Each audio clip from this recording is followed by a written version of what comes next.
Merci d'avoir choisi Canal Congo Télévision pour vous informer.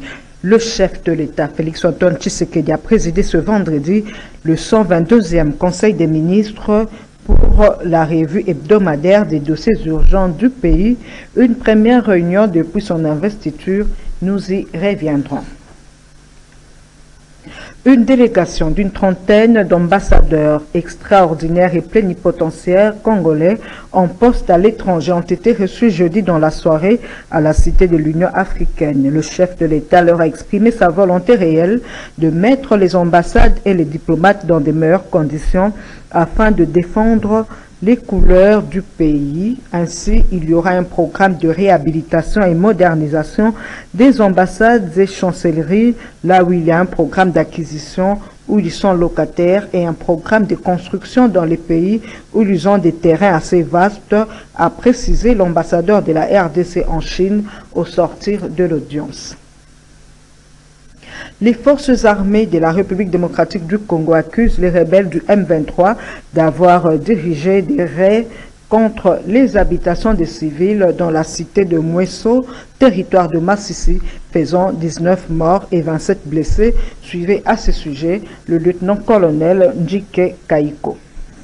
Les forces armées de la République démocratique du Congo ont, d'une manière professionnelle, contenu la barbarie de l'ennemi jusqu'à les repousser en profondeur au-delà de la cité peuplée de Mweso afin d'éviter des dégâts collatéraux du côté de la population civile. Ayant constaté la perte du contrôle de la cité de Mweso, les terroristes du M23, appuyés par l'armée rwandaise, ont dans leur fuite largué à l'aveuglette des bombes au mortier 120 orientées dans la dite cité, causant ainsi la mort de 19 personnes et 27 blessés parmi les civils innocents. Considérant cet acte terroriste comme une violation grave du droit international humanitaire, les forces armées de la République démocratique du Congo appellent la communauté internationale à se saisir de ces bavures et d'en tirer toutes les conséquences qui s'imposent. Toutefois, les forces armées de la République démocratique du Congo rassurent la population qu'elle reste déterminée à bouter hors du territoire national l'armée rwandaise et ses alliés du M23.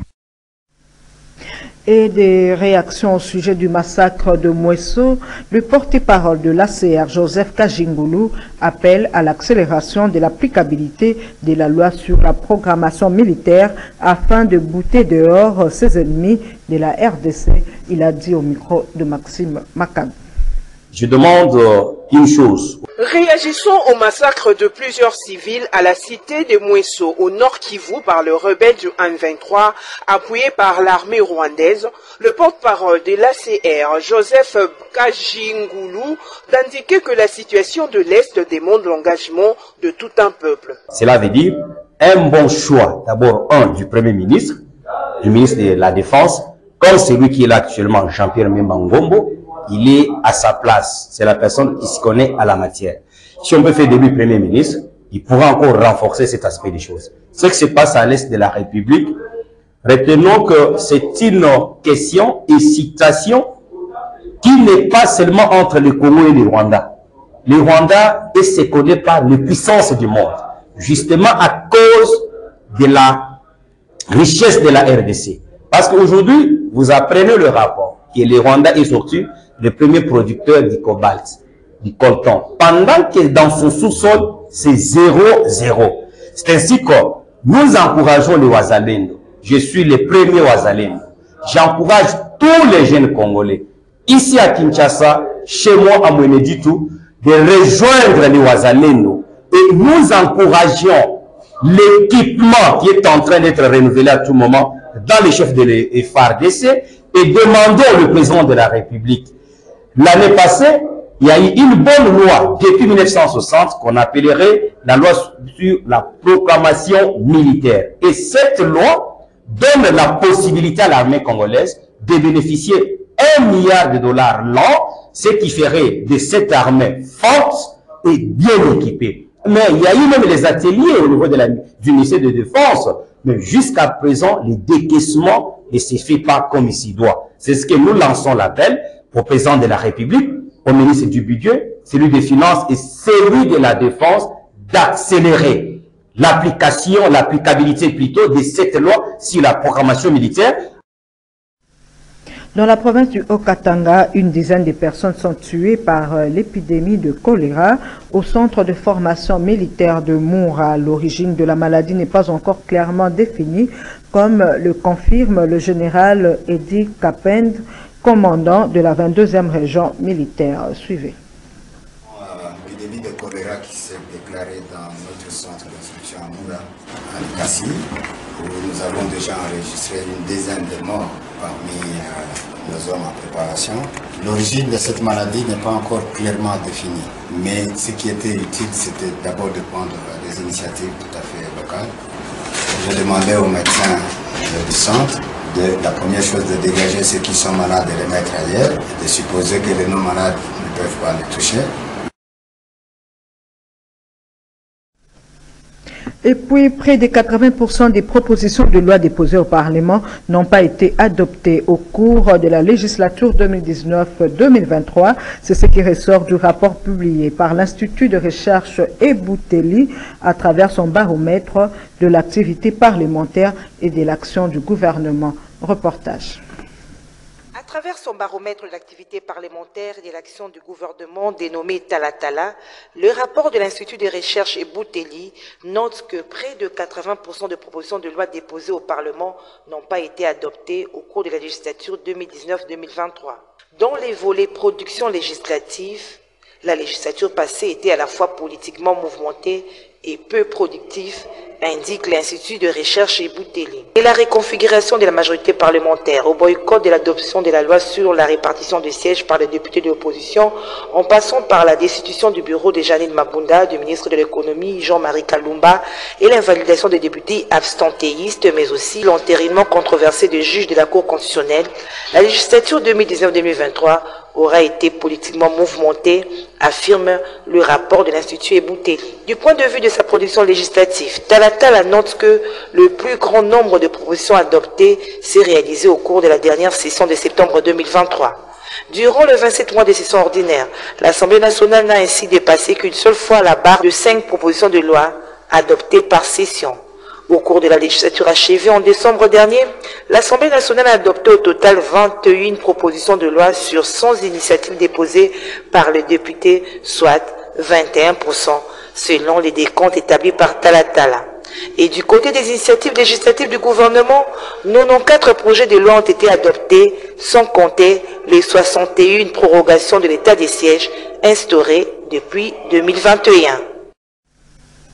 La ville de Guémena, dans la province du sud du Bangui, était en ébullition après la publication des résultats provisoires des législatives nationales avec la proclamation du candidat numéro 217, Alexis Lenga Walenga, élu député dans cette circonscription électorale. La population a manifesté sa joie de voir celui qui a toujours été à leur côté et qui porte à cœur leur desiderata être reconduit à l'Assemblée nationale. C'est une ambiance de joie qui a régné dans la ville de Guémena, dans la province du sud du Bangui, après la publication des résultats provisoires des législatives nationales. Tout Guémena était en ébullition à l'annonce de la proclamation de Maître Alexis Lenga Walenga, candidat numéro 217 pour le compte du mouvement de libération du Congo, élu député national. Hommes, femmes, enfants, jeunes et vieux s'y sont levés pour exprimer leur joie de voir leur candidat qu'ils ont voté massivement, Alexis Lenga Walenga, être élu. Les klaxons de motos ont sonné. Les drapeaux du MLC brondis. La joie était en son comble car la centrale électorale a proclamé c'est lui qui a été réellement élu et qu'il porte à cœur. C'est lui qui a toujours été à leur côté. Tout le monde avait la tête toute blanche, couverte de poutres. C'est une foule immense qui a envahi la résidence de Maître Alexis Lenga Walenga à Guémena. Chants, danses, cris de joie étaient au rendez-vous.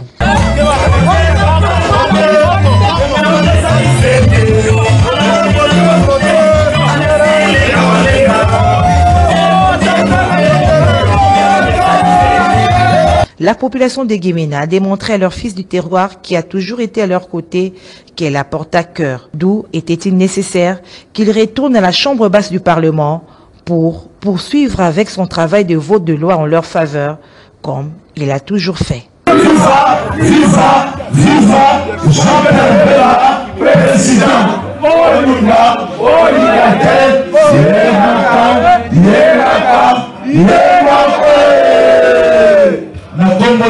Président national Jean-Pierre Bemba Congo. Inondation en République démocratique du Congo. Des investigations préliminaires quant à ce ont été menées par les chercheurs de l'université de Kinshasa à travers son école de l'eau. Ainsi ont-ils affirmé que la RDC est une région prédisposée à vivre les inondations, d'où l'importance de mettre en place un plan d'action de gestion intégré. Suivez tour à tour le professeur Raphaël Chimanga, expert en question de l'eau, ainsi que le professeur Jean-Marie Kaembe, recteur de l'université de Kinshasa. La RDC est un pays prédisposé aux catastrophes et a déjà connu plusieurs inondations. La grande différence est que les pluies enregistrées en 2023 sont inférieures aux pluies de 1961, l'année où les inondations avaient atteint presque le même niveau. Tels sont les résultats des investigations préliminaires initiées par l'université de Kinshasa. Dans un futur proche, nous allons assister à ces phénomènes d'inondation. Faudra-t-il que nous continuions à pleurer les gens chaque année, pleurer nos morts? Je dis, la vie humaine est précieuse, il faut la protéger. Nous devons nous investir pour protéger les vies humaines aux catastrophes dues aux inondations, protéger les biens, protéger les investissements. Et cela est possible. C'est que avec ce que nous venons de présenter, c'est que nous voyons qu'il y a des sites qui sont vulnérables. Nous voyons qu'il est important que nous puissions mettre en place un plan d'action opérationnel de gestion intégrée des inondations qui va prendre en compte plusieurs actions prioritaires. Nous serons désormais et toujours présents et nous ferons entendre notre voix auprès des décideurs qui se sentiront aujourd'hui traqués absolument par le monde universitaire et la population tout simplement. Voilà un premier exemple où réunis au niveau de l'université les différents experts dans la question de l'eau. Nous avons à l'université de Kinshasa aujourd'hui une école de l'eau qui s'occupe également des questions du bassin du fleuve Congo. Il faut que cette école de l'eau réponde aux questions qui concernent l'eau, les inondations en premier, et l'urbanisation, etc. nous concerne. Notez que ces investigations préliminaires ont été menées dans différents sites de la ville de Kinshasa, notamment Karigrès, Rivière Michakuchaku, le port public de Lunatra, OCC Ndolo, Massavko, Chani Metal, Port Yaki et autres. Mariage forcé dont sont victimes les filles mineures, non seulement à Kinshasa, mais également dans le reste du pays. Face au dernier cas en date, celui du pasteur Kassambakana, les activistes des droits des femmes ont organisé une manifestation pour dénoncer cette pratique. Cette manifestation de protestation les a conduits jusqu'au ministère de la Justice. Regardez.